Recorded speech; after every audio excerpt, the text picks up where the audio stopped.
So apparently you can unblur images now. So obviously this has been very possible with AI images coming to AI platforms coming on board. So but with this particular website, you can actually unblur images that are blurred.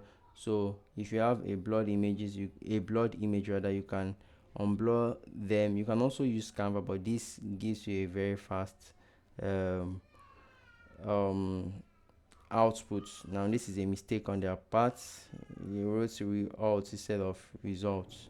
So all you have to do is to upload your image here and then just click on unblur. What it will do is basically try to improve the resolution or the pixel capacity, and then after a few seconds your image would be ready for download, and then you can proceed to download it and you've successfully unblurred your image. You can also use Canva to unblur this, and if you don't know how to do it, let me know in the comment section. I will create a video on that.